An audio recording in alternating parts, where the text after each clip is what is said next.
আগামীকাল 18 সেপ্টেম্বর 2025-এর জন্য মার্কেট বিশ্লেষণ। প্রথমে দেখব ডিএসসিএক্স। ডিএসসিএক্স আজ 17 পয়েন্ট মাইনাস 737 কোটি টার্নওভার। এর মধ্যে ছিল 20 কোটি block market transaction. RSI 52 point. Intraday totally negative.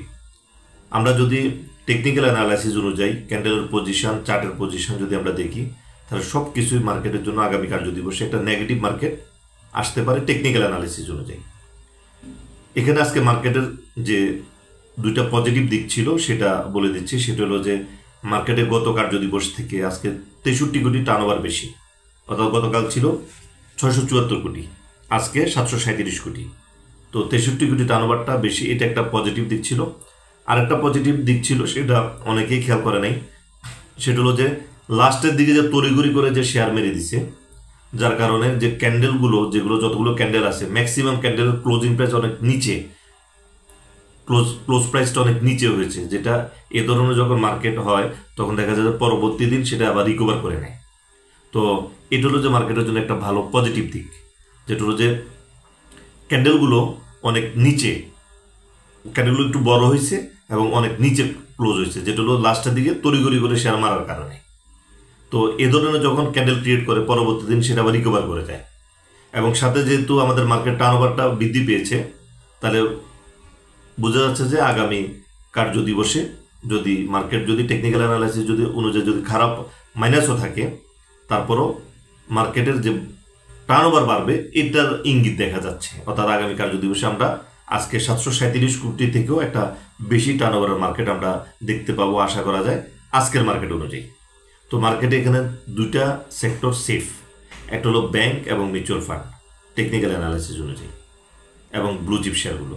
এছাড়া গত ভিডিওতে বলেছিলাম যে জুন ক্লোজিংয়ে যেহেতু ডিভিডেন্ড সামনে, ভালো ডিভিডেন্ড দিবে এগুলো ছাড়া অন্য যেগুলো দুর্বল কোম্পানির শেয়ার, এগুলো পোর্টফোলিওতে রাখলে নিজের পোর্টফোলিওটার জন্য বিপজ্জনক, মার্কেটের জন্য বিপজ্জনক।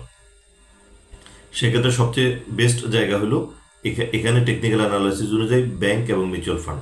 গতকালকে ব্যাংকের আধিপত্য ছিল, আজকে খুব একটা দেখা যায়নি, হয়তো নেক্সট ডেতে আমরা আবার ব্যাংকের একটা মুভমেন্ট দেখতে পারি। এবং সাথে মিউচুয়াল ফান্ডগুলোতে এখানে ধীরে ধীরে হয়তো এখানে পোর্টফোলিওগুলোতে এখানে আমরা পজিশন নিতে পারি।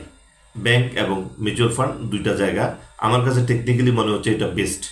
এবং আমাদের পোর্টফোলিওগুলোকে যদি আমরা ব্লু চিপ শেয়ার যদি কনভার্ট করে রাখি, কিংবা এখানে কয়েকটা জায়গা আছে যেটা হলো মার্কেট ভালো করার নিজের কাছে, সেটা হলো যে একটা হলো যে ব্লু চিপ শেয়ারে কনভার্ট করা, কিংবা ব্যাংকের শেয়ারে কনভার্ট করে রাখা দুর্বল কোম্পানিগুলো থেকে, অথবা মিউচুয়াল ফান্ডে।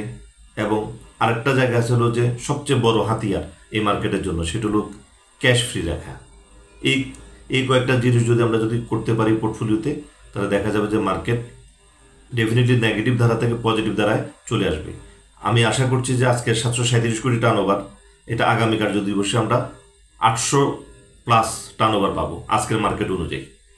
যদিও আজকে মার্কেট মাইনাস, কিন্তু আমার অ্যানালাইসিস অনুযায়ী আমি যেটা দেখতে পাচ্ছি, সেটা আগামী কার্যদিবসে একটা টার্নওভারের দিক থেকে মার্কেটটা আরও বেশি আগে যাবে। এবং টার্নওভার যত আমরা এখানে ইন্ডেক্স কতটুকু প্লাস হচ্ছে বা মাইনাস হচ্ছে সেটা বিবেচ্য বিষয় না, বিবেচ্য বিষয় টার্নওভারটা বৃদ্ধি পাচ্ছে কিনা।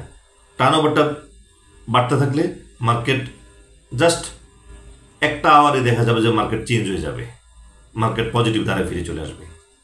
তো আজকের যে আলোচনা সেটা ডাটা অ্যানালাইসিস অনুযায়ী যদি আমরা দেখি, আগামী কার্যদিবসে একটা নেগেটিভ মার্কেট আসার কথা। আর টার্নওভার যেহেতু বাড়ছে, আমরা আশা করব যে এই টার্নওভারটা আমি আগামী কার্যদিবসে আমি 800+ টার্নওভার আশা করি। এবং যদি এখানে 800+ যদি টার্নওভার হয়ে যায় মার্কেট আগামী কার্যদিবসে, সেটা ইনভেস্টরের আস্থা বৃদ্ধির জন্য যথেষ্ট, এবং মার্কেট দ্রুত আবার পজিটিভ ধারায় ফিরে চলে আসবে। এবং মার্কেটের জন্য আমাদের যেটা দুইটা সেক্টর, আমি যেটা চয়েস আমার কাছে ভালো মনে হচ্ছে এখানে, যেটা হলো ব্যাংক এবং মিউচুয়াল ফান্ড, এখানে এই জায়গাটা একটা ভালো জায়গা হবে যে ইনভেস্টমেন্টের। তো এটা হলো যে আমার টেকনিক্যাল অ্যানালাইসিস অনুযায়ী। তো আজকের আলোচনা এই পর্যন্তই, ধন্যবাদ।